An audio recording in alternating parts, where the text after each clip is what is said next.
नमस्कार भाइ बहिनीहरू। हामी माध्यमिक शिक्षा परीक्षा एसई को विशेष तयारीकै सन्दर्भमा यो भर्चुअल क्लासका विभिन्न सामग्रीहरू प्रस्तुत गर्दैछौँ। त्यो क्रममा अहिले म भाइ बहिनीहरूको लागि नेपाली विषयमा केही सामग्रीहरू लिएर आएको छु र त्यसमा भाइ बहिनीहरूलाई म स्वागत गर्न चाहन्छु। हरिप्रसाद ढकाल। भाइ बहिनीहरू, हामी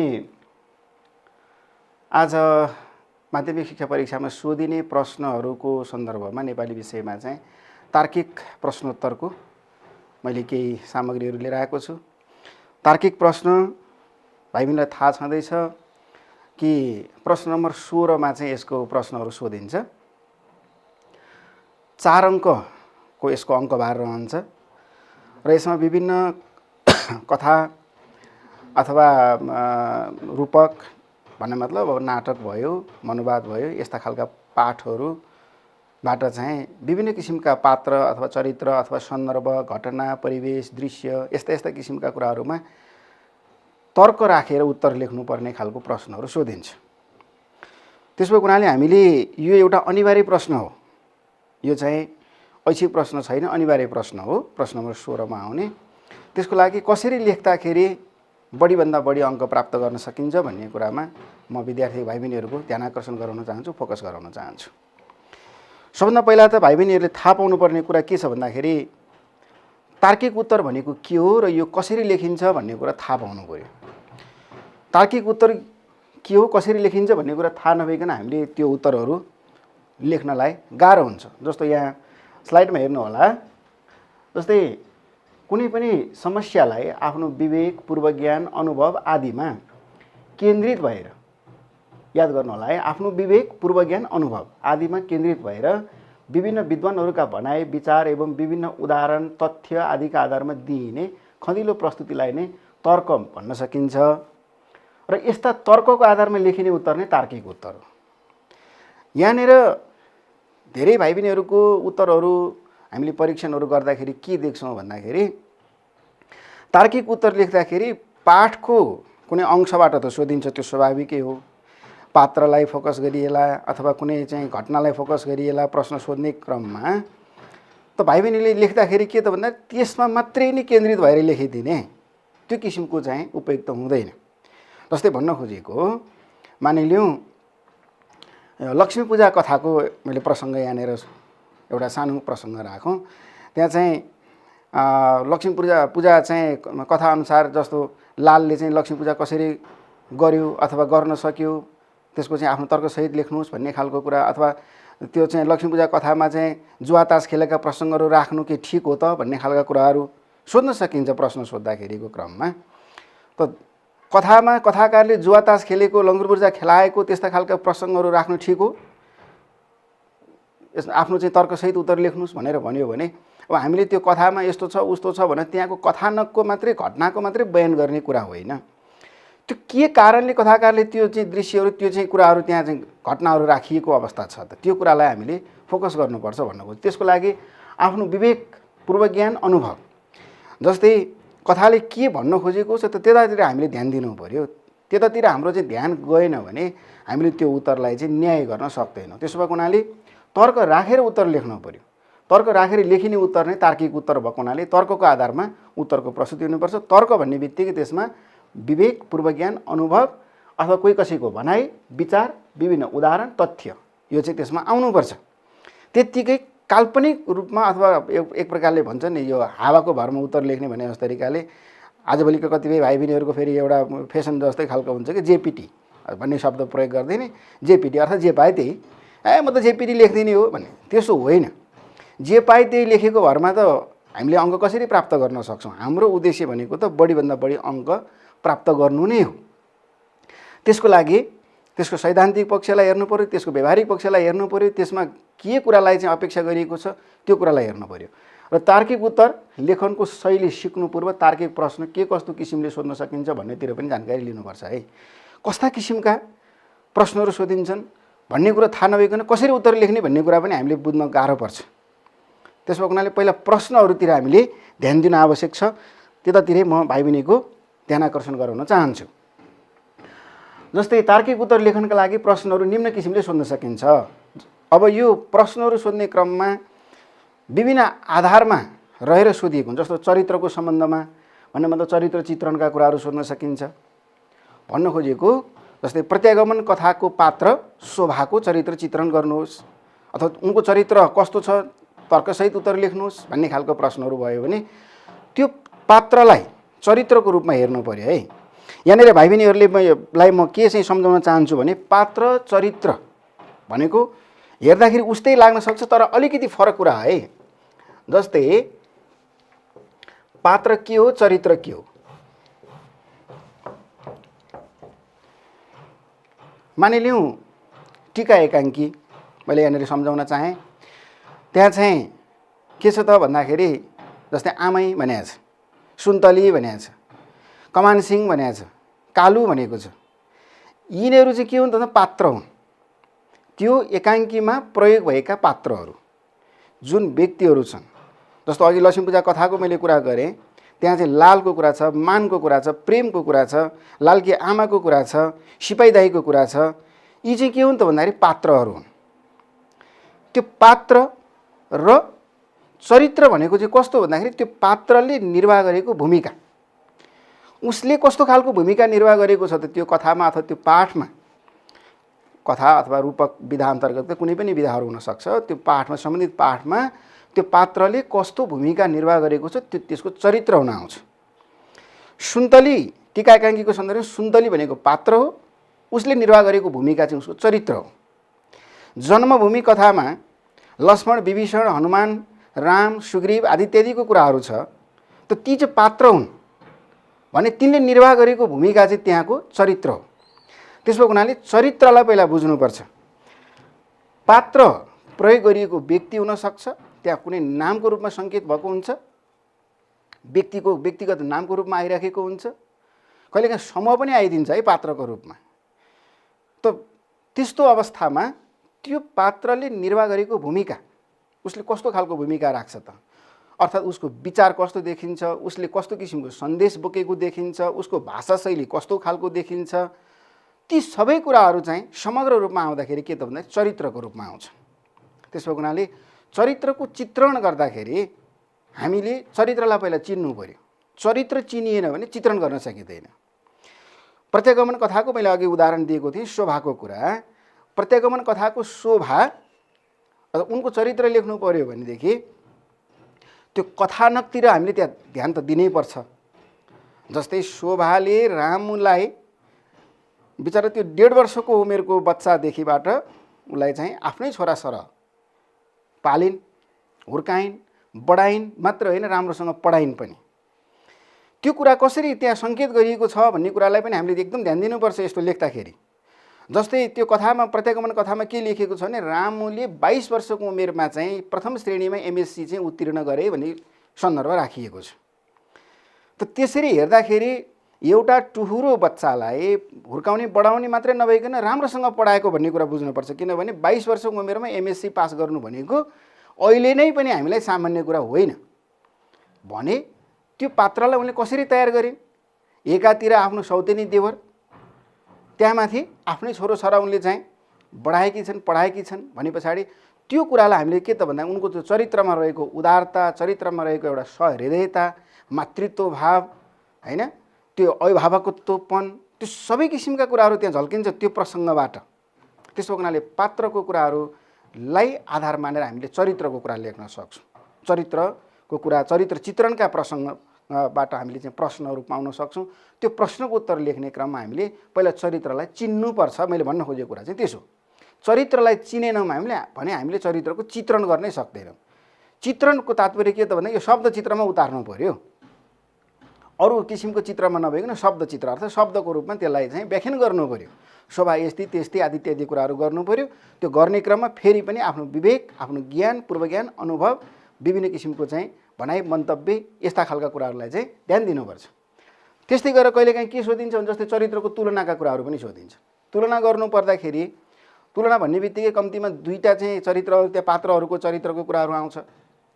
प्रत्यागमनकै कुरा गर्ने हो भने शोभा र नयाँ दुलही हैन, शोभा र नयाँ दुलहीको चरित्रको तुलना गर्नुहोस् अथवा तुलनात्मक रूपमा आफ्नो तर्कसहित लेख्नुहोस् भन्ने खालको त्यस्ता खालका प्रश्न पनि आउन सक्छ। अथवा कहिलेकाहीँ चरित्र लेख्दाखेरि ठिक वा बेठिक के हो भन्ने खालको कुराहरू पनि आउन सक्छ।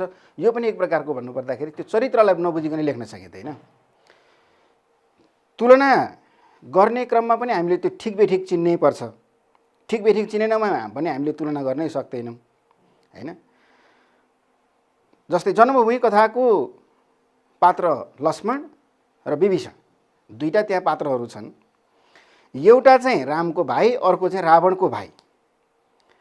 रामको भाइ र रावणको भाइ दुईटा, राम र रावण एक आपसमा विपक्षी हो, तर रामको भाइ र रावणको भाइ चाहिँ फेरि एकै ठाउँमा छ। त त्यो दुईटा पात्रलाई, दुईटा चरित्रलाई तुलना गर्नु पर्यो भने तपाईँ कसरी तुलना गर्न सक्नुहुन्छ भन्ने खालको प्रश्न आयो भनेदेखि एउटा चाहिँ आफ्नो दाइलाई जिताउनको लागि भनेर चाहिँ लडाइँमा लागि परेको, अर्को चाहिँ आफ्नो दाइलाई हराउनको लागि भनेर लडाइँमा लागि परेको। एउटा आफ्नो दाइको पक्षबाट समर्थन गरेर लडेको छ, अर्को आफ्नो दाइको विपक्षबाट लडेको छ। पक्षमा किन लडे, विपक्षमा किन लडे, त्यो त्यसका किसिमका अर्का किसिमका छन् कुराहरू। विभीषण रावणको विपक्षमा किन गए, लक्ष्मण रामको पक्षमा किन गए, ती कुराहरू छन्। तथापि यदि प्रश्नमा लक्ष्मण र विभीषणको चाहिँ चरित्रको तुलना गर्नुहोस् भन्ने खालको प्रश्नहरू आयो भने, तर्कसहितको कुरामा आयो भनेदेखि हामीले तार्किक रूपमा कुरा गर्दाखेरि दुवै प्रमुख चरित्रका भाइ हुन्। जस्तै राम पनि त्यसको प्रमुख चरित्र हो, रावण पनि प्रमुख चरित्र हो। राम सत् चरित्र छ, रावण असत् चरित्र छ अथवा खल चरित्र, खलनायक भन्छौँ नि हामी, त्यो चरित्र छ भने त्यो दुवै भाइहरू चाहिँ के छ त भन्दाखेरि एकै ठाउँमा आइपुगेको अवस्था छ। त कहिलेकाहीँ कस्तो खालको प्रश्न पनि सोधिन्छ भन्दाखेरि यस्तो सन्दर्भमा, जस्तो यहाँ चरित्रको विचार अथवा भनाइ भन्ने खालको कुरा छ, यस्ता खालका कुराहरूमा सन्दर्भमा कहिलेकाहीँ कस्तो पनि आउन सक्छ त भन्दाखेरि एकदमै सामान्य खालका कुराहरू। जस्तै जन्मभूमि कथाकै उदाहरण हेरौँ, त्यसको सुरुवातमै के भनिएको छ भन्दाखेरि जब त्यो युद्ध समाप्त भयो, समाप्त भइसकेर रामले युद्ध जिते, रावणले युद्ध हार्यो अथवा रावण मारियो, मारिसके पछाडिको त्यो जुन दिन रावणको अन्त्य भयो त्यो दिनको राति त्यहाँ भएका सबै बानर सेनादेखि लिएर सुग्रीव हनुमानदेखि लिएर भएभरका सबै मजासँग निदाएका छन्, मस्तसँग निदाइरहेका छन्। त्यहाँ लेखिएकै छ सुग्रीव हनुमान घर घर घुरेर सुतिरहेका थिए भनेर लेखिएको छ। त त्यस्तो अवस्थामा पनि लक्ष्मणलाई र विभीषणलाई चाहिँ निद्रा लागेको थिएन। त किन निद्रा लागेन? कहिलेकाहीँ त्यस्तो खालको प्रश्न पनि आइदिन्छ कि तार्किक प्रश्नमा।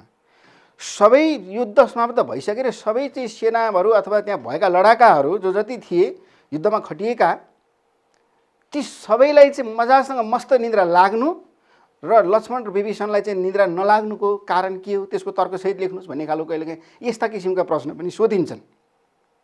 त त्यसमा अरू सबैलाई चाहिँ के भयो त, युद्ध जित्यो, समाप्त भयो, आनन्द भयो। एक प्रकारले भन्नुपर्दाखेरि युद्धको टेन्सन समाप्त भयो। अब भोलि अब को मारिने हो, को मर्ने हो, कसलाई हामीले कसरी युद्ध गर्ने हो, त्यो किसिमका युद्ध कौशल, युद्ध रणका कुराहरू, रणनीतिका कुराहरू अब गरिराख्न आवश्यक छैन। उनीहरूलाई त एकदमै एक प्रकारले भन्नुपर्दाखेरि तनावमुक्त भए, टेन्सन फ्री भन्छ नि अङ्ग्रेजीमा, हो, तनावमुक्त भए। त लक्ष्मण र विभीषणलाई चाहिँ निद्रा लागेन। हुन त युद्ध त समाप्त भएकै हो। लक्ष्मणलाई किन लागेन?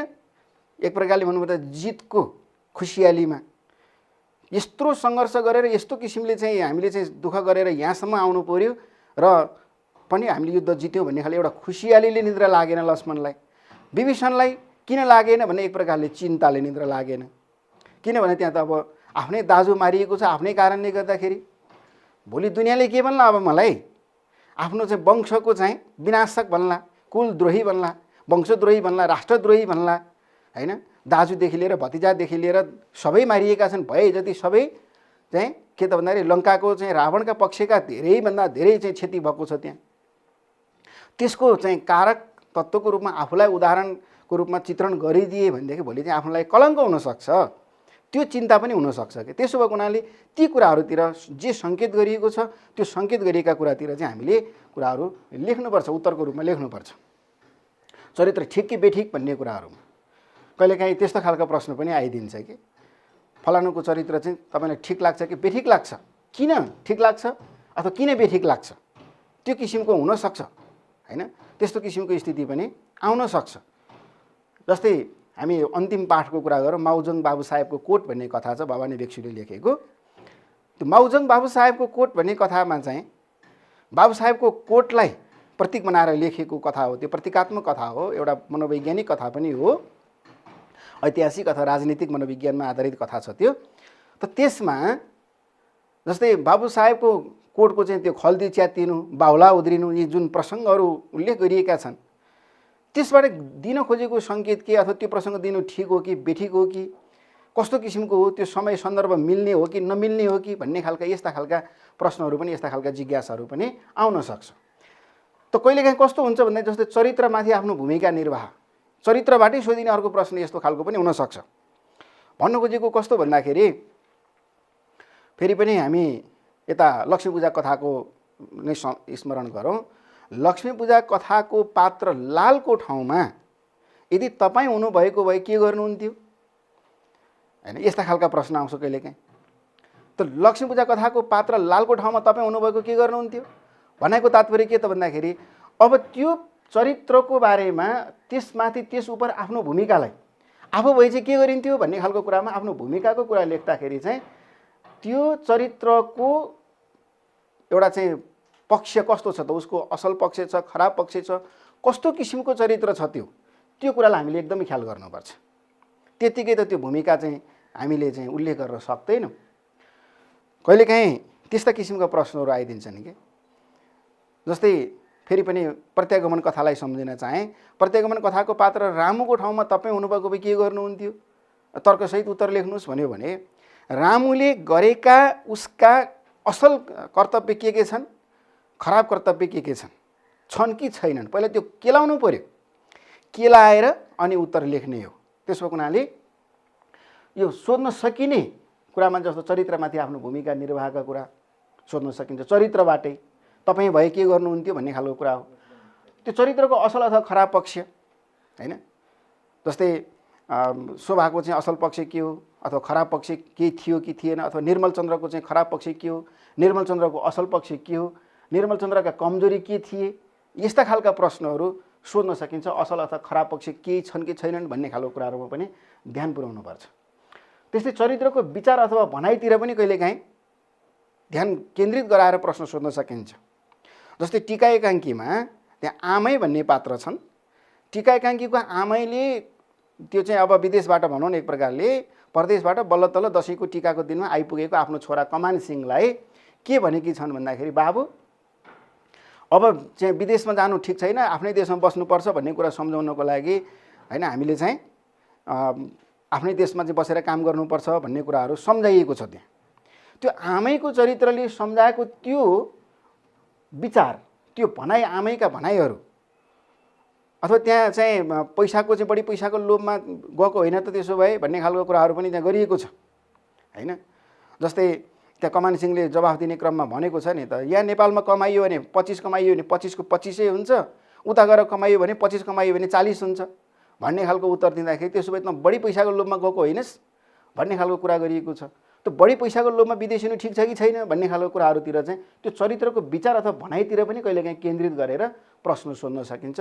त्यसमा पनि हामीले विचार गर्नुपर्ने कुरा रहन्छ। त्यस्तै कहिलेकाहीँ कस्तो भन्दाखेरि चरित्र मार्फत प्रदान गर्न खोजेको सन्देश, कुनै एउटा चरित्र राखिएको हुन्छ, त्यो मार्फत लेखकले राख्न खोजेको सन्देश के हो। माउजङ बाबु साहेबको कोट कथाका चरित्र अथवा पात्र माउजङ बाबु साहेबबाट लेखकले दिन खोजेको सन्देश के हो भन्ने खालको प्रश्नहरू तर्कसहित उत्तर लेख्नुहोस् भन्ने खालको प्रश्न सोध्न सकिन्छ। त्यो पात्रको माध्यमबाट दिन खोजेको सन्देशलाई कहिलेकाहीँ हामी मनोवादमै कुरा गरौँ। जस्तै म पनि सक्छु भन्ने मनोवाद छ, त्यो म पनि सक्छु भन्ने मनोवादको पात्र चाहिँ त्यहाँको प्रयोग भएको पात्र कुमारलाई हेरौँ। त कुमार अपाहिज छ, शारीरिक रूपले ऊ अशक्त छ, तैपनि ऊ चाहिँ के त भन्दाखेरि प्रतिस्पर्धात्मक पढाइ लेखाइको क्रममा विभिन्न किसिमका चाहिँ अब बौद्धिक प्रतिस्पर्धात्मक क्षेत्रमा चाहिँ ऊ चाहिँ प्रथम स्थान हासिल गर्न पनि सफल भएको त्यहाँ उल्लेख गरिएको छ। त त्यस्ता किसिमका चरित्रको मार्फतबाट प्रदान गर्न खोजेको सन्देश के हो हैन।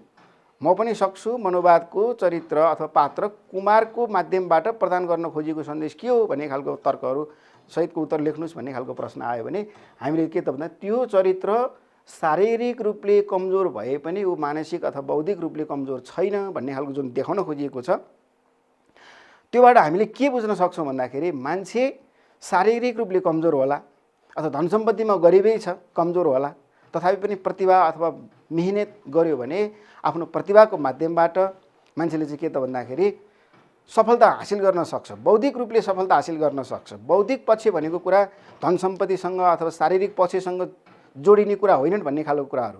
त त्यस्ता खालका उत्तरहरू लेख्ने क्रममा हामीले हुनसक्छ नेपाली साहित्यभित्रैबाट जस्तो पारिजात जस्तो मान्छेलाई सम्झाउन सकौँला उत्तरको रूपमा आफ्नो तर्फबाट तर्क दिने क्रममा, अथवा झमक घिमिरे जस्ता खालका मान्छे सम्झाउन सकौँला नेपाली साहित्यभित्रैबाट। अलिकति बाहिर जाने हो भने जस्तै बाइरन जस्ता खालका, लर्ड बाइरन जस्ता खालका मान्छे सम्झाउन सकौँला हैन। विभिन्न खालका जस्तो अब हामीले चाहिँ वैज्ञानिकहरू, साहित्यकारहरू, विभिन्न खालका लेखकहरू, दार्शनिकहरू, विचारकहरू आदि इत्यादिलाई हामीले चाहिँ उदाहरणको रूपमा लिन सक्छौँ। त्यो हामीले हैन त्यस्ता खालका चाहिँ व्यक्तित्वहरूको उदाहरणबाट शारीरिक रूपले कमजोर भएको मान्छेले पनि गर्न सक्छ है, केही गर्न सक्छ भन्ने खालको कुरा त्यसमा दिन खोजेको सन्देश त्यतातिर भएको हुनाले ती किसिमका कुराहरू राख्न सक्छौँ। त कहिलेकाहीँ चरित्रको माध्यमबाट थाहा पाउन सकिने लेखकीय भाव अथवा विचारका कुराहरू पनि सोधिन्छ। भन्न खोजेको कुनै एउटा पाठमा प्रयोग भएको पात्र अथवा चरित्रलाई राखेर त्यो पात्रको माध्यमबाट लेखकले कस्तो खालको चाहिँ विचार प्रस्तुत गर्न खोजेका हुन्। हुन त समग्रमा भन्नुपर्दाखेरि लेखकले कुनै पनि पाठ लेख्नुको तात्पर्य भनेको नै उसको आफ्नो विचार अभिव्यक्त गराएको, त्यो पात्र मार्फत, त्यो चरित्र मार्फत उसले आफ्नो विचारलाई अभिव्यक्त गराएको, समाज यस्तो छ, समय यस्तो छ भन्ने खालको कुराहरू त्यहाँ दिन खोजेको। त त्यही कुरालाई चाहिँ के त भन्दाखेरि कहिलेकाहीँ कसरी सोध्न सकिन्छ भन्दा त्यो चरित्रको माध्यमबाट लेखकले दिन खोजेको लेखकीय भाव अथवा लेखकको विचार कस्तो देखिन्छ भन्ने खालका प्रश्नहरू पनि आउन सक्छ। त्यसो भएको हुनाले मैले यहाँ प्रश्नहरू यसरी सोध्न सकिन्छ है भन्ने खालको कुराहरू गर्दैछु अहिले, उत्तर यसरी लेख्ने भन्दा पनि यस्ता खालका प्रश्नहरू हुन सक्छन्। यस्ता खालका प्रश्नहरूको सन्दर्भमा हामी कसरी मानसिक रूपमा आफूलाई तयार गर्ने त भन्ने कुरा चाहिँ म यहाँ अहिले भाइ बहिनीहरूलाई गर्दैछु। भाइ बहिनीहरू यसमा चाहिँ अझै केही समस्या छ, कुनै किसिमको त्यस्तो खालको चाहिँ आफूलाई जिज्ञासा लागिरहेको छ भने कृपया ती जिज्ञासाहरू राख्नको लागि, जिज्ञासाहरूको लागि चाहिँ अप्ठ्यारो मान्नु पर्दैन। भाइ बहिनीहरूले जानकारी पाइसकेको छौ, यो चाहिँ भातगाउँ टेलिभिजन मार्फत प्रसारण भएको यो कार्यक्रम युट्युबमा, फेसबुक पेजमा पनि हेर्न सकिन्छ। त्यहाँ हेर्ने क्रममा हामीले जस्तै अब भक्तपुर नगरपालिका नगर शिक्षा शाखाको चाहिँ फेसबुक पेजमा आफ्ना विचारहरू कमेन्टको रूपमा लेखिदियो भने पनि हामीले त्यो कुरालाई चाहिँ के त भन्दाखेरि प्राप्त गर्न सक्छौँ। यसमा आफ्नो थप जिज्ञासाहरू केही त्यस्तो खालको चाहिँ आफ्नो चाहिँ छ प्रश्नहरू केही छ अथवा यो कुरा चाहिँ मैले अझ स्पष्ट हुन पाइनँ भन्ने खालको छ भने राख्न सकिन्छ। त्यतातिर पनि भाइ बहिनीहरूले सोच्न सकिन्छ है। मैले यो पनि जानकारी गराएँ। त्यस्तै गरी प्रश्नहरू सोध्ने क्रममै तार्किक प्रश्नोत्तरका लागि अर्को यस्तो किसिमको प्रश्नहरू पनि सोध्न सकिन्छ। जस्तै भाषा शैली, विचार, उद्देश्य तथा अन्य पक्षको सम्बन्धमा, जस्तो अघि चरित्रको कुरा गऱ्यौँ हामीले, चरित्रबाट पनि प्रश्न सोध्न सकिन्छ। चरित्रबाट मात्रै प्रश्न सोधिँदैन, कहिलेकाहीँ हामीले विभिन्न किसिमका जस्तो अब 7वटा प्रदेशका चाहिँ एससीका पुराना क्वेसनको चाहिँ कलेक्सनमा हेर्ने हो भने त्यो थाहा पाउन सक्छौँ कि भाषा शैलीका प्रश्नहरू पनि सोध्न सकिन्छ, विचारका पनि, उद्देश्यको कुरा अथवा अन्य पक्ष भन्न खोजेको छु। जस्तै यहाँ म यहाँ केही उल्लेख गर्न चाहन्छु। जस्तै सम्बन्धित पाठमा प्रयुक्त भाषा शैलीबाट पत्ता लगाउन सकिने सामाजिक, आर्थिक, राजनीतिक, जातीय, भाषिक आदि पक्षहरू। त्यो पाठमा जुन पात्रलाई, जुन चरित्रलाई जस्तो किसिमको संवाद बोल्न लगाइएको छ, त्यो संवादको माध्यमबाट चाहिँ कहिलेकाहीँ के त भन्दाखेरि त्यो समय कहिलेको, समाज कहिलेको। जस्तै मैले यहाँनिर लक्ष्मीपूजा कथालाई सम्झन चाहेँ। लक्ष्मीपूजा कथामा के भनेको छ भन्दाखेरि जस्तै त्यहाँ 1 आना 2 आना 5 आना यस्ता किसिमका चाहिँ पैसामा 1 आना 2 आना 5 आनासम्मका कुराहरू पनि गरिएको छ। जस्तै लालले नै त्यहाँ पहिला पचनी, त्यस पछाडि यति यति पैसा निकाल्यो, यसरी पूजा गर्यो भन्ने खालको कुरा राखिएको छ नि। अथवा जुवामा चाहिँ यसरी 25 पैसा जितेको, जितौरी 1 मोहर दिएको आदि इत्यादि कुराहरू छन्। त ती कुराहरू हेर्दाखेरि त्यो बेलाको समाज कस्तो खालको त, त्यस बेलाको आर्थिक सामाजिक स्थिति कस्तो हो त, यो कहिलेतिरको कुरा हो त यो। अहिले त हामी जस्तो 1 आना 2 आना 5 आना यस्ता खालका कुराहरू त अब कथामा मात्रै सीमित भएको अवस्था छ। अहिले त 5 रुपियाँ पनि लगभग सामान्य रूपमा भन्नुपर्दाखेरि सानो केटाकेटीलाई चाहिँ टिका लगाएर 5 रुपियाँ दियो भने पनि खुसी हुँदैन। अहिलेको समय त्यस्तो छ। अब 5 रुपियाँ दिएको भन्ने खालको अवस्था छ भने त्यहाँ चाहिँ 5 आनाको कुरा गरिएको छ। त त्यस्तो किसिमको त्यो जुन परिवेश राखिएको छ त्यो भनेको अर्थ के त भन्दाखेरि त्यहाँ त्यति बेलाको समाजको सामाजिक अवस्था, आर्थिक अवस्था, राजनीतिक अवस्था, जातीय अवस्था, भाषिक अवस्था, कहिलेकाहीँ भाषा शैली पनि त्यस्तै प्रयोग गराइएको हुन्छ हैन। जस्तै त्यहाँ त्यही कथामा लक्ष्मीपूजा कथाकै कुरा गर्ने जस्तो त्यहाँ मान्चा, प्रेमचा भन्ने शब्द प्रयोग भएको छ। त्यो चा भन्ने शब्द राख्नुको तात्पर्य के हो? लाल, मान, प्रेम भनिएको भए हुन्थ्यो हैन। त्यो शब्दहरू राखेर त्यहाँ कस्तो किसिमको समाजको चाहिँ त्यहाँ चाहिँ अपेक्षा गरिएको अथवा कस्तो किसिमको समाजको चाहिँ त्यहाँ परिवेशको कुरा राखिएको हो त, कुन समाज हो त त्यति बेलाको कथाको भन्ने खालको कुराहरू हामीले बुझ्न सक्छौँ। एकातिर कथाकार गोविन्दबहादुर मल्ल गोठाले हैन, लेखकको चाहिँ आफ्नो एउटा फेरि हेर्नु पर्यो। दोस्रो कथामा प्रयुक्त भाषा शैलीलाई हेर्नु पर्यो, शब्दहरूलाई हेर्नु पर्यो। त्यसरी हेर्दै गर्ने क्रममा हामीले चाहिँ के त भन्दा त्यति बेलाको अवस्था थाहा पाउन सक्छौँ। त्यो अब त्यहाँ हुन त तिहारको प्रसङ्ग भएर पनि हुनसक्छ, जुवा तास खेलेका धेरै चाहिँ त्यस्ता खालका प्रसङ्गहरू राखिएको छ। पटकाहरू यताउता पड्काएका कुराहरू पनि केही छन्। अनि के त भन्दाखेरि सिपाहीदाईहरू चाहिँ त्यहाँ चाहिँ आफ्नो काममा लागि नै रहेको अवस्था पनि छ। त त्यसले के जनाउँछ भन्दाखेरि त्यहाँ भएका पात्रहरू, भएका चरित्रहरूमध्येमा को कति मान्छे कस्तो किसिमको पेसामा छ, कस्तो किसिमको अवस्था छ त। त्यही कथा कुरा गर्ने भने जस्तो लालकी आमा असाध्यै बिरामी परेर बसेकी छ, तर त्यहाँ कसैले वास्ता गरेको अवस्था छैन। सहर बजारमा बसेको मान्छे चाडबाडको समयमा एउटा बिरामी मान्छेलाई वास्ता गर्ने मान्छेसम्म छैन। त्यही लाल यसो बेला बखतमा आइपुग्छ, घरमा आइपुग्छ, घरमा केही छ कि भन्छ, खानेकुरा यसो खोज्छ, त्यस पछाडि भएको जे आमाले जे दिन्छन् त्यही खान्छ। आमाले खाइनन् उतातिर उसलाई फेरि मतलब पनि छैन, उसलाई त्यो खेल्ने मतलब मात्रै छ। त केटाकेटी पनाको कुरा छ, त्यसमा बाल मनोविज्ञानका कुराहरू छन्। केटाकेटी कस्तो खालको कुरा हो, ती कुराहरू चाहिँ दिन खोजिएको भएको हुनाले ती खालका कुराहरूलाई त्यसमा प्रयुक्त भाषा शैलीबाट पत्ता लगाउन सकिन्छ। यस्ता खालका भाषिक कुरा, आर्थिक कुरा, राजनीतिक कुरा, सामाजिक कुरा, जातीय कुरा, यी कुराहरू पनि हामीले पत्ता लगाउन सक्छौँ। तार्किक उत्तर लेख्ने क्रममा यो कुरा हामीले विचार गर्नुपर्छ। दोस्रो, सम्बन्धित पाठका माध्यमबाट थाहा पाउन सकिने लेखकीय विचार, त्यो पाठमा नै के चाहिँ लेखकले दिन खोजेको हो त, भन्न खोजेको के हो। लेखकीय विचार भन्नको तात्पर्य लेखकले त्यहाँबाट हामीले दिन खोजेको कुरा के हो। जस्तो क्लारा जेटकिन हामीले जीवनी पढेका छौँ। क्लारा जेटकिनको जीवनीमा राखिएका कुराहरूबाट हामीले बुझ्नुपर्ने अथवा हामीले दिन खोजेको कुरा के, त्यो लेखकीय विचार कुरा के। जस्तै त्यहाँ समाजवादीहरूलाई जर्मनमा चाहिँ त्यति बेला चाहिँ लखेटिएको कुराहरू छ। पछि फेरि चाहिँ जर्मनमा चाहिँ समाजवादीहरू नै अभ्युदय भएर आएको अवस्था छ हैन। अन्तर्राष्ट्रिय महिला दिवस चाहिँ त्यहाँ सुरुवात गर्ने कसरी भन्ने खालको कुराहरू छ। क्लाराले भएका सङ्घर्षका कुराहरू छन्, क्लाराको बहुविवाहका कुराहरू छन्।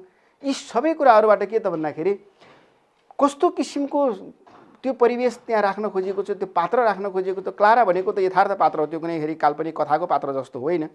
तथापि पनि जीवनी, त्यो जीवनीबाट हामीलाई दिन खोजेको सन्देशका कुराहरू, त्यो कुरालाई हामीले के त भन्दाखेरि एउटा लेखकीय विचारको रूपमा लिन सक्छौँ।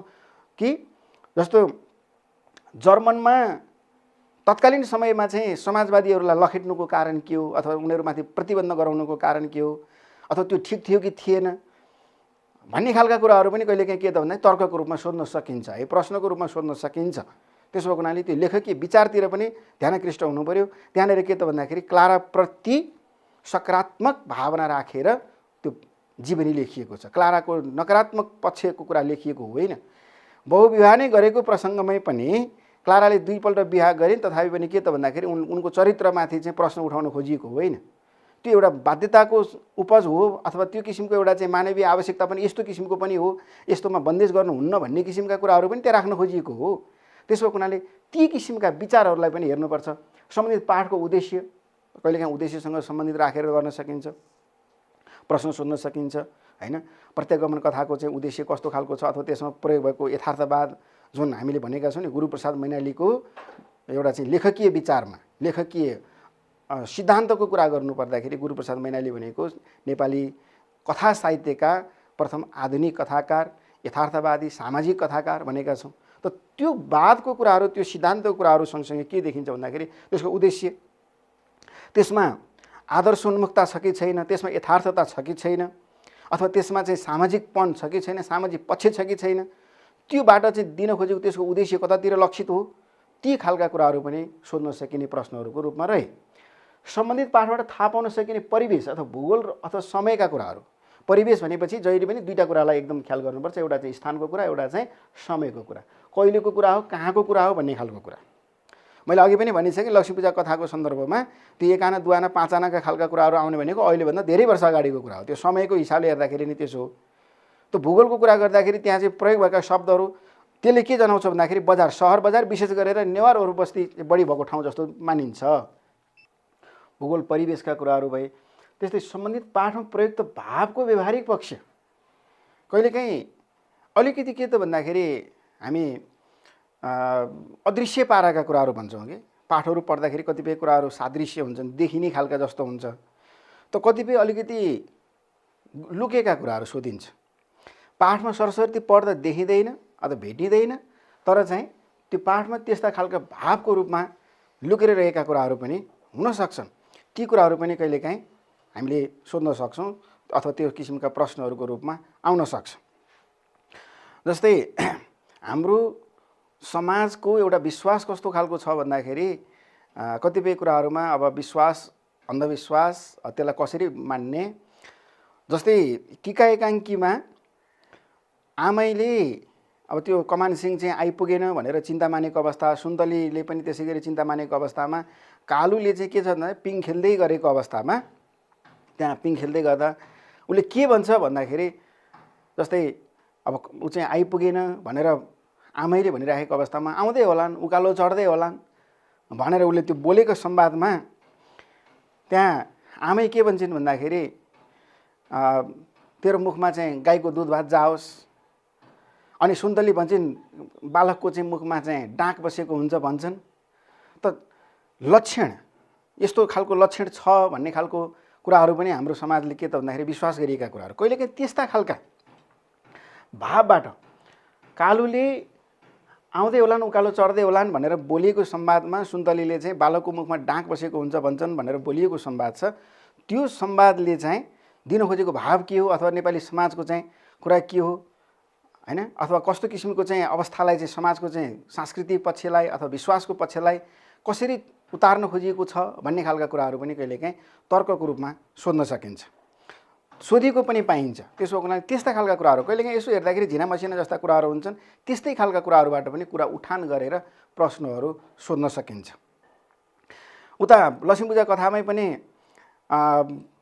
के छ भन्दाखेरि लालले के भन्छ कि आफ्नो बुवाले चाहिँ जुवा खेल्न जाने बेलामा पहिला चाहिँ धेरै पैसा हारेको, पछि चाहिँ आफूलाई छुवाएर चाहिँ त्यो जुवा खेल्न जाँदाखेरि चाहिँ पैसा धेरै जितेर आएको भनेर भनिसके पछाडि उसको बुवाले, उसको आमाले चाहिँ उसलाई चाहिँ असाध्य लक्षणे त्यो छुकी भन्ने शब्द प्रयोग भएको छ। ती शब्दहरूले पनि त्यसको भाषागत जातीय परिवेशलाई जनाउँछ। खास गरेर नेवार सम्प्रदायमा अथवा नेवार समुदायमा चल्ने भाषा छुकी भनेर चाहिँ एउटा चाहिँ म चाहिँ एकदमै जाति खालको मान्छे अथवा लक्षणी मान्छे भन्ने खालको अर्थ लगाइएको छ।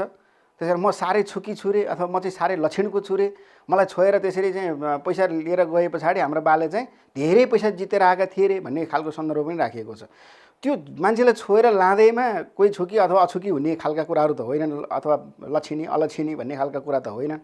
तर ती किसिमका चेतना स्तर, त्यति बेलाको समाजको त्यो चेतना स्तरका कुराहरू पनि कहिलेकाहीँ राख्न सकिन्छ, राखिएको हुन्छ। त्यसो भएको हुनाले त्यो भाव भनेको कुरा कस्तो हुन्छ भन्दाखेरि हेर्दाखेरि देखिँदैन, तथापि त्यो भित्र लुकेर बसेको अवस्था रहन्छ। समाज त्यहाँभित्र रहेको अवस्था हुन्छ, त्यसको भाषाशैली त्यहाँभित्र रहेको अवस्था हुन्छ, त्यहाँको परिवेश त्यहाँभित्र रहेको अवस्था हुन्छ ती शब्दहरूमा।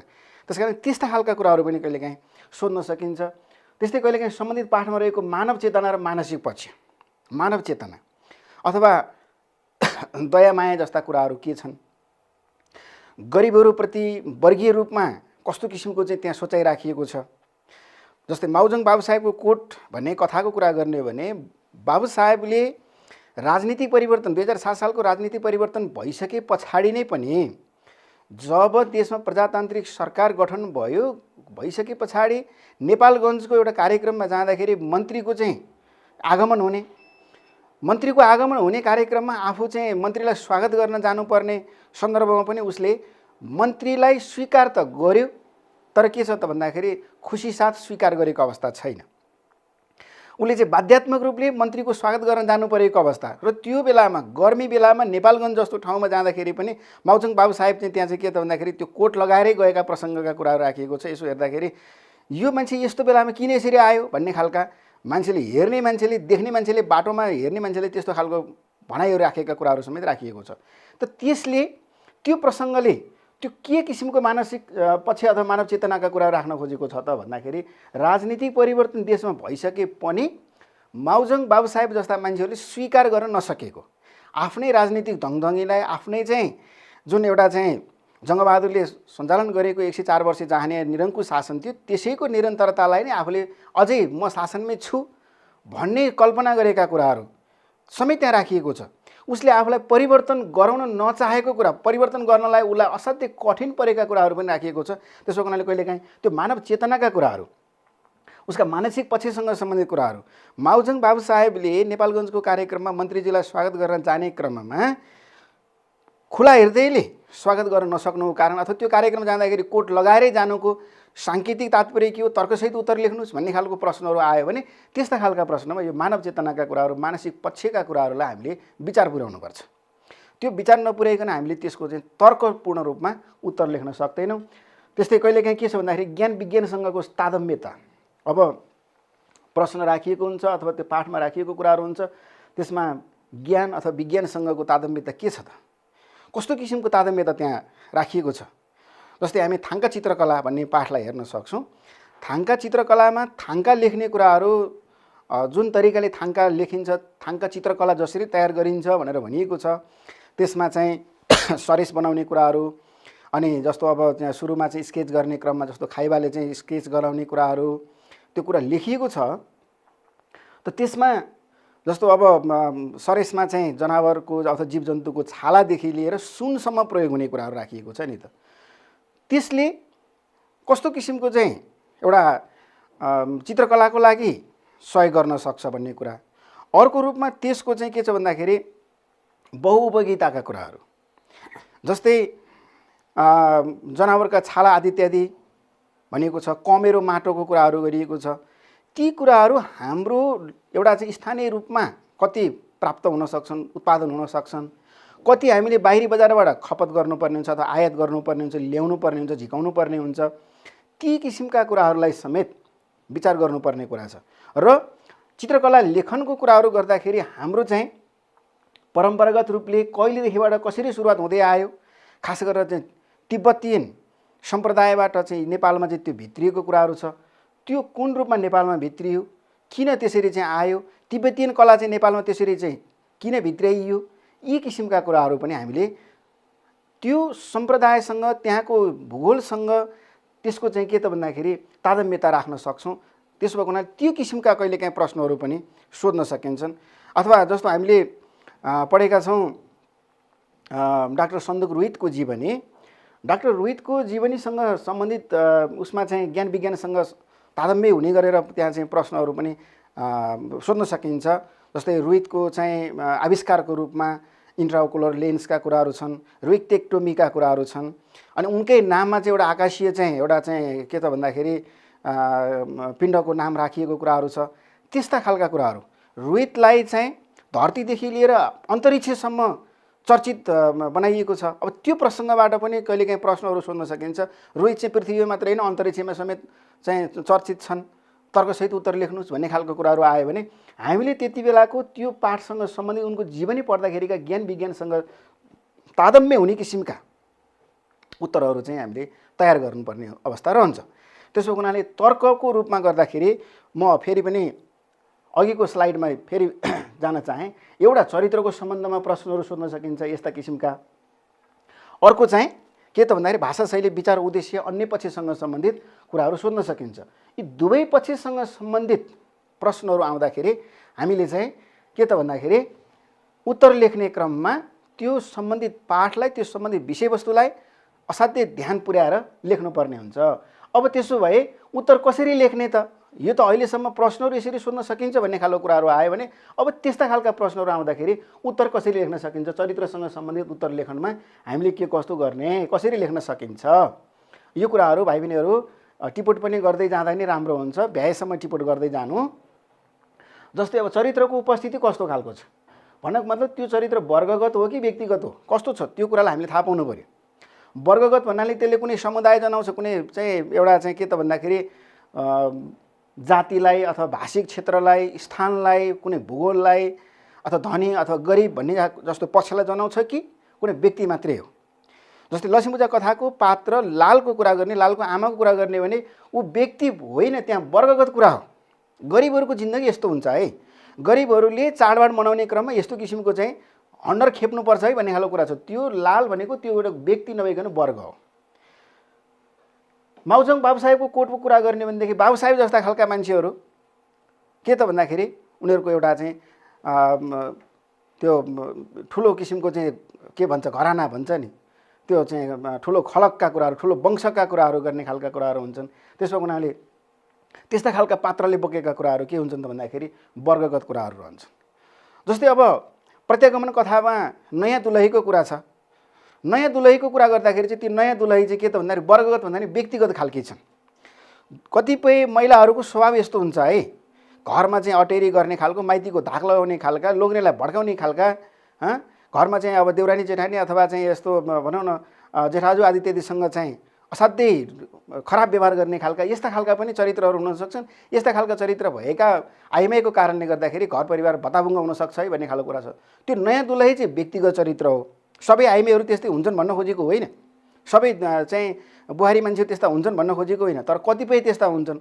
कतिपयमा लागु हुने कुरालाई व्यक्तिगत मानिन्छ, सबैतिर लागु हुन सक्ने कुराहरूलाई वर्गगत मानिन्छ। यी खालका कुराहरूलाई पनि याद गर्नुपर्छ।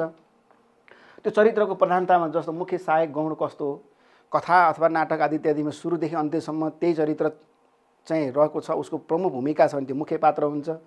त्यसलाई सहयोग गर्ने खालको सहायक पात्र हुन्छ, नभए पनि हुने खालको पात्र चाहिँ गौण पात्र हुन्छ।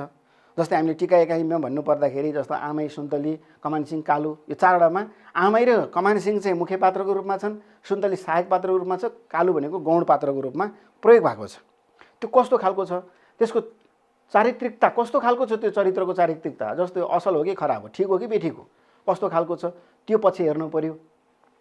चरित्र मार्फत बोकाइएको लेखकीय विचार, त्यो चरित्रबाट लेखकले कस्तो खालको विचार दिन खोजेका छन्, त्यो विचारको पक्षलाई पनि विचार गर्नु पर्यो। चरित्र चित्रण गर्दाखेरि आमैको चरित्रमा दिएको विचार, आमैले बोलेका संवाद र कालुले बोलेका संवाद त पक्कै पनि उस्तै छैन, किनभने त्यो लेखकीय विचार पात्र मार्फत लेखकले चाहिँ बोकाएको हुन्छ। आफैले त बोल्दैन लेखकले, पात्रलाई बोल्न लगाएको हुन्छ। त्यसो भने पात्रलाई बोल्न लगाइएको हुनाले, ऊ मार्फत प्रस्तुत गरिएको हुनाले बोकाइएको भन्ने खालको यो शब्द हो।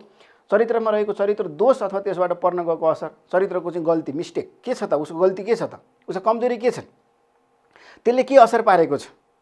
जस्तो अघि मैले जन्मभूमि कथाको कुरा गरेँ, विभीषणको चरित्रमा पनि केही दोष त देखियो, किनभने आफ्नो दाजुलाई चाहिँ उसले चाहिँ के गर्यो भन्दाखेरि विश्वासघात गर्यो। अर्का दुश्मन, उसको दाजुको चाहिँ दुश्मन अथवा रामको पक्षमा रहेर चाहिँ ऊ चाहिँ लडाइँ लड्यो। तर त्यसबाट असर पर्न के गयो त भन्दाखेरि लङ्कामाथि रामको विजय हासिल हुन गयो। लङ्का आफ्नो देश चाहिँ हार्न पुग्यो। विभीषणको राज्य त थियो, भलै रावणको विचार सही थिएन, उसको व्यवहार सही थिएन, त्यो छुट्टै कुरा, तथापि असर त्यस्तो पर्न गएको कुराहरू छन् भने ती खालका कुराहरू, चरित्रमा रहेका दोषका कुराहरू, त्यसबाट पर्न गएको असरका कुराहरू के कस्तो छ। प्रत्यागमन कथाको नयाँ दुलहीबाट चाहिँ पर्न गएको अथवा रामुको चरित्रमा भएको दोषले गर्दाखेरि के असर पर्न गयो, ती खालका कुराहरू पनि कहिलेकाहीँ सोध्न सकिन्छ। ती खालका कुराहरूलाई उत्तरको रूपमा लेख्नु पर्यो। चरित्रमाथिको भूमिका निर्वाह सम्बन्धी प्रश्नमा चरित्र असल भए सोको समर्थन गर्दै र खराब भए आफूले भए त्यसो नगरी यसो गर्ने थिएँ भनी जवाफ लेख्नुपर्छ भन्नु यहाँ राखिएको छ। तात्पर्य के हो भन्दाखेरि प्रत्यागमन कथाको पात्र रामुको ठाउँमा तपाईँ हुनुभए के गर्नुहुन्थ्यो भन्ने खालको प्रश्न आयो भने यस्तो खालको प्रश्नमा कि रामुले यो ठिक गरेका छन्, उनले गरेका ठिकका कामहरूमा समर्थन गर्ने, म पनि त्यसै गर्थेँ भन्ने खालका कुराहरू लानु पर्यो। उनका कमजोरीहरूमा चाहिँ जस्तो रामुले चाहिँ दाजु भाउजूको घर छोडेर त्यसरी चाहिँ आफ्नो श्रीमतीको कुरामा लागेर घर छोडेर जानु हुँदैन थियो, त म भए चाहिँ यसरी जान्न थिएँ। श्रीमतीले त्यस्तो खालको प्रस्ताव राखे पनि उनलाई सम्झाउने बुझाउने काम गर्थेँ होइन, उनले नटेरेमा बरुदेखि उनलाई चेतावनी दिन्थे आदि इत्यादि कुराहरू हामीले राख्नुपर्छ। तर के त भन्दाखेरि खराब भएदेखि चाहिँ आफू त्यसो नगरिकन यसो गर्थेँ भनेर असल खालको कुराको त्यहाँ चाहिँ सुझावको रूपमा अथवा यसो गर्थेँ भन्ने खालको कुराहरू राख्नुपर्छ। त्यो चाहिँ चरित्रसँग सम्बन्धित प्रश्नहरू आउँदाखेरि।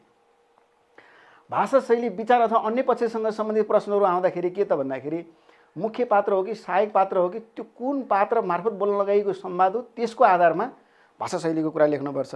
किन मुख्य पात्रले बोलेका संवादबाट बढी प्रभाव त्यहाँ चाहिँ जम्छ कथा अथवा नाटक आदि इत्यादिमा भने सहायक पात्रबाट त्यसको सहयोग मात्रै मिल्न जान्छ, त्यसको चाहिँ कथानकलाई नै परिवर्तन उसले गराउन सक्दैन। संवादमा प्रयुक्त केही शब्दका माध्यमबाट समाजको सामाजिक आर्थिक राजनीतिक आदि भेदबारे जानकारी पाउन सकिन्छ भने चाहिँ जस्तो मैले अघि पनि भने छुकी भन्ने शब्द प्रयोग भएको त्यो लालको चाहिँ चरित्रबाट हैन। त्यस्तै गरेर चाहिँ त्यो के त भन्दाखेरि त्यो बालकको मुखमा चाहिँ डाँक बसेको हुन्छ भन्ने खालको शब्दहरू प्रयोग भएको त्यस्ता खालका कुराहरूबाट त्यहाँको त्यति बेलाको सामाजिक आर्थिक राजनीतिक यस्ता खालका पक्षहरू दुआना पाँचाना आदि इत्यादि खालका जुन कथामा प्रयोग भएका शब्दहरू छन् त्यसले आर्थिक अवस्था कस्तो समाजको ती कुराहरू जानकारी दिलाउन सकिन्छ। पात्र अथवा चरित्रका लवज वेशभूषा आदिबाट तत्कालीन समाज एवं त्यहाँको सिङ्गो परिवेश थाहा पाउन सकिन्छ। कस्तो खालको बोलीचाली छ, कस्तो खालको उसले चाहिँ लुगा कपडा लगाएको छ अथवा वेशभूषा कस्तो खालको छ, त्यसबाट पनि समाज कस्तो खालको रहेछ त, अथवा अलिकति गरिब खालको हो कि थिचोमिचोमा परेको हो कि अलिकति सामन्ती खालको संस्कारको हो कि हैन। बाबुजङ बाबु साहेबको कोटको कुरा गरेँ, कोटमा आइरन गर्नको लागि कलकत्तासम्म पुर्याएका प्रसङ्गहरू छन् त्यहाँ त्यो कथामा। एउटा कोटमा आइरन गर्नु पर्यो भने कलकत्तासम्म लानुपर्ने त खास कुरा हुँदैन। त त्यो के त भन्दाखेरि असाध्यै उच्च सम्भ्रान्त परिवार अलिकति धाकधक्कु लगाउने खालको अवस्थाको त्यो किसिमका कुराहरू पनि हामीले थाहा पाउन सक्छौँ। प्रयोग गरिएका पात्र, तिनको संवाद, लवाई आदिका माध्यमबाट सामाजिक जातीय वर्ग चेतना स्तर आदि पनि थाहा पाउन सकिन्छ। त्यसो हुनाले पात्रलाई हेर्नु पर्यो।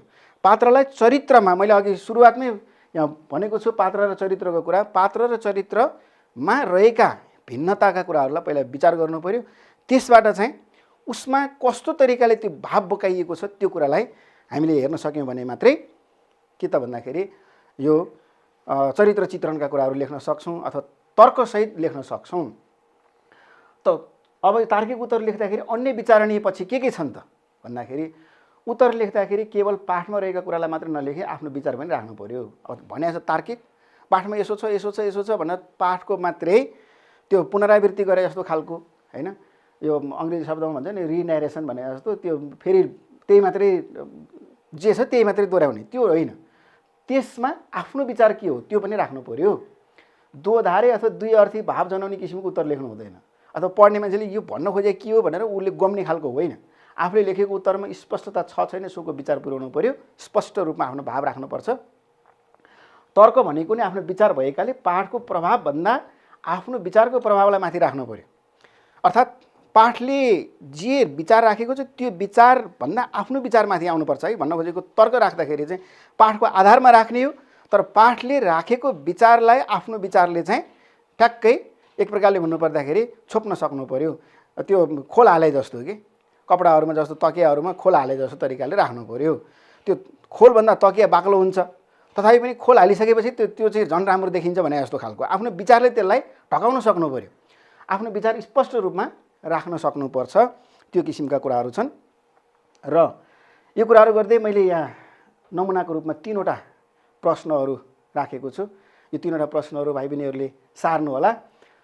जस्तै प्रत्यागमन कथाको पात्र रामुले घर छाडेर आफ्नै दुलहीसँग जानु तथा आफ्नो छोराको पास्नीमा दाजु भाउजूलाई समेत नबोलाउनु के कति कारणले उचित अथवा अनुचित थियो, तर्कसहित जवाफ लेख्नुहोस् भने चाहिँ यस्तो खालको प्रश्नहरू आउँदाखेरि त्यो चरित्रको कुराहरू आयो। कस्तो किसिमको चरित्र के हो हैन, अब उसले बोलाउनु ठिक थियो कि ठिक थिएन कि, किन उचित थियो भने किन, अनुचित थियो भने किन।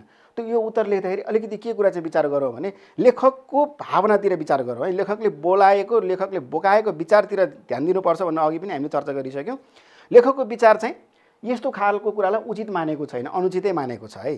त्यसो कारणले त्यसलाई अलिकति त्यो सन्दर्भमा जानुपर्छ। तर्क लेख्दाखेरि आफ्नो कुरा राख्ने त अनि आफूलाई जे लाग्छ त्यही लाग्ने त्यो चाहिँ होइन। अलिकति विचार गर्नुपर्छ। पाठको उद्देश्य, पाठको चाहिँ लेखकको चाहिँ विचार भावलाई चाहिँ असाध्यै ख्याल गर्नुपर्छ। लेखकको भावभन्दा फरक पर्न गयो भने त्यो चाहिँ फेरि पनि त्यहाँ अङ्क पाउने सम्भावना चाहिँ हुँदैन। टीका एकाङ्कीका माध्यमबाट लेखकले समग्रमा के कस्तो सन्देश दिन खोजेका होलान्, आफ्नो तर्कसहित उत्तर लेख्नुहोस् भने। अब समग्रमा भने पछाडि त्यहाँको भाषा शैलीका कुराहरू, भावका कुराहरू हुनसक्छ, त्यहाँको आर्थिक सामाजिक अवस्थाका कुराहरू हुनसक्छ, विदेश जाने जुन किसिमको परम्परा छ त्यसमा चाहिँ परिवर्तन ल्याउनुपर्छ भन्ने खालको कुरा हुनसक्छ, पैसामुखी हुनु ठिक छ कि छैन भन्ने खालको हुनसक्छ। त्यसो हुनाले लेखकले राखेका कुराहरू गर्दाखेरि लेखकको भावलाई चाहिँ हामीले विचार गरेर राख्नुपर्छ, उत्तर लेख्नुपर्छ। यसमा पनि अर्को, जन्मभूमि कथाको पात्र विभीषणका स्थानमा तपाईँ हुनुभएको भए के कस्तो व्यवहार प्रस्तुत गर्नुहुन्थ्यो, खँदिला तर्कपूर्ण जवाफ तयार गर्नुहोस् भनिएको छ। अब यहाँ चाहिँ विभीषणले निर्वाह गरेको भूमिकालाई आफूमा उतार्नु पर्यो। आफू भए म भए यस्तो गर्दिनँ थिएँ अथवा यो गर्थेँ। उनले गरेका सकारात्मक के छन्, नकारात्मक के छन्। आफ्नै दाजु भए पनि रावणलाई त्याग गरे उनले। किन भन्दाखेरि रावणको विचार खराब थियो, तर के त भन्दा रामको पक्षमा गए र दाजुलाई हराइदिए, फेरि त्यो पनि आफ्नो कुलको लागि चाहिँ बेफाइदा थियो। यी खालका कुराहरूलाई के त भन्दाखेरि तर्कको आधारमा प्रस्तुत गर्न सकिन्छ। यस्ता खालका प्रश्नहरूमा हामीले 4 अङ्क प्राप्त गर्न सक्ने भएको हुनाले यसलाई बढीभन्दा बढी चाहिँ विचार गरेर लेखौँ र कुनै जिज्ञासाहरू रह्यो भने फेरि पनि भाइ बहिनीहरू हाम्रो यो भातगाउँ टेलिभिजन र हाम्रो भक्तपुर नगरपालिकाको फेसबुक पेजमा कमेन्टको रूपमा राख्न सकिन्छ र आगामी कार्यक्रमहरूमा हामी त्यसलाई सम्बोधन गर्ने प्रयास गर्नेछौँ। अहिले यो कार्यक्रममा साथ दिएकोमा भाइ बहिनीहरू सबैलाई धन्यवाद दिँदै बिदा चाहन्छु। हस्, नमस्कार।